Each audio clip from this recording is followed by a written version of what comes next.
Olá, meus irmãos, bem-vindos ao canal Ministério Palavra do Senhor, seu canal de assuntos bíblicos, estudos bíblicos. A gente continua estudando a Bíblia e agora nós vamos entrar no segundo livro de Samuel, que na verdade é a continuação do primeiro.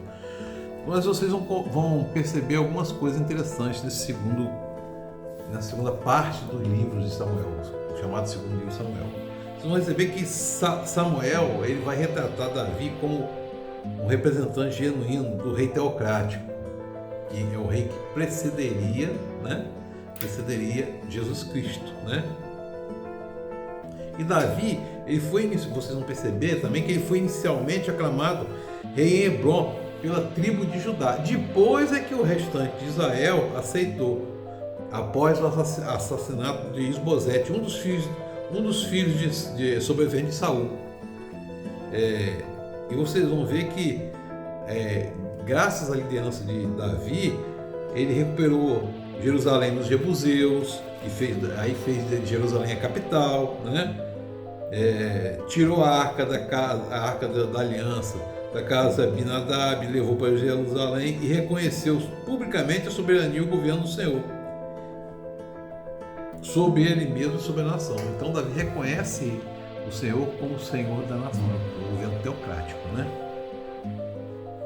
Vamos ver também que Davi promete construir o templo, mas não vai conseguir construir.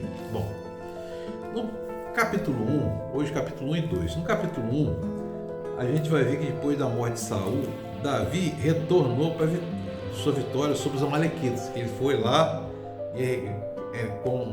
guerrear contra os amalequitas, não foi com os filisteus para a guerra contra Israel, Chegando lá, ele viu um rapaz se aproximar e perguntou Davi a ele: de onde você vem? Ele fugiu do acampamento israelita. Davi: conte-me o que aconteceu. Contou que fugiu da batalha, E o jovem respondeu: cheguei ao monte Gilboa, e lá estava Saul apoiado em sua lança. Os carros de guerra oficiais estavam a ponto de alcançá-lo.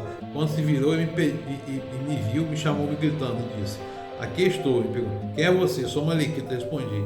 E ele me ordenou: vem aqui e me mate. Estou na angústia da morte. Por isso, aproximei-me dele e o matei, pois sabia que não sobreviveria ao ferimento. Peguei a coroa, o bracelete dele e o trouxe a ti, meu Senhor. Você está vendo aqui que já é uma mentira. O amalequita está contando uma mentira para se gloriar. Porque no último capítulo a gente vê que Saul se suicidou, E assim como Jonatas, que morreu também pela mão dos filisteus, E aí Davi ordena que mate aquele amalequita mentiroso. E aí, meu irmão, Davi canta um lamento sobre Saul e seu filho Jonatas, que Jonatas era amigo dele, pessoal, E a gente vai ver aqui uma divisão interessante no capítulo 2. Passado algum tempo, Davi perguntou ao Senhor: devo ir para uma das cidades de Judá? O Senhor respondeu: sim. Qual delas? Para Hebrom. Então Davi foi para Hebrom com suas duas mulheres, Aionã e Abigail, a viúva de Nabal, Davi também levou os homens que acompanharam, com cada um com sua família, informou os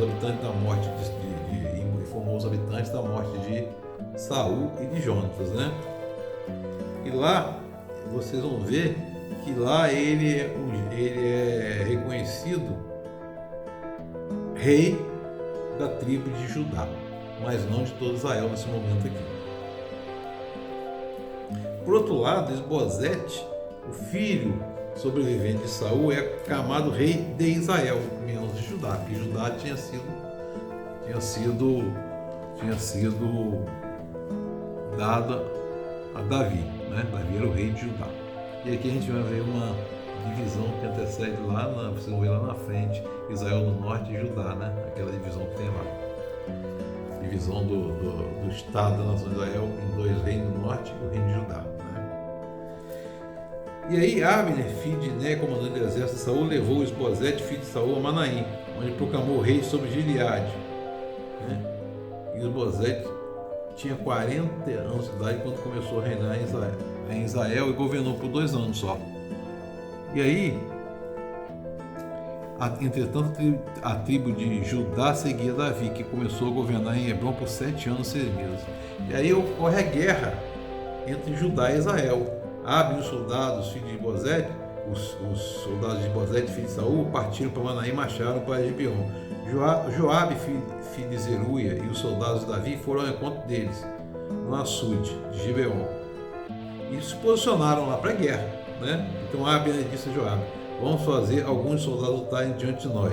Joabe respondeu: de acordo. Então 12 soldados aliados de Benjamim e de Bozete, filho de Saul, atravessaram o açude para enfrentar os 12 soldados de Davi. Cada soldado pegou o seu adversário pela cabeça e ficou um punhado do lado e caíram mortos.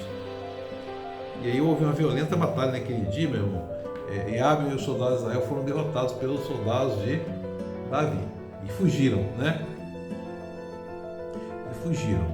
E aí, quando Joabe voltou da perseguição a Abner, reuniu todo o exército e viram que faltavam 19 soldados, além de Azael. Mas os soldados de Davi tinham matado 360 benjamitas que estavam com Abner.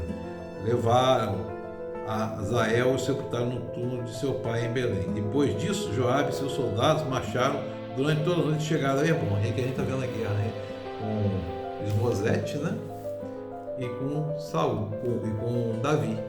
A guerra entre o descendente de Saul e o rei de Judá, né? A gente começa vendo aqui o estabelecimento do reino de Davi como rei teocrático de Israel. Você vê que Davi vai recuperar a arca e vai estabelecer o reino teocrático.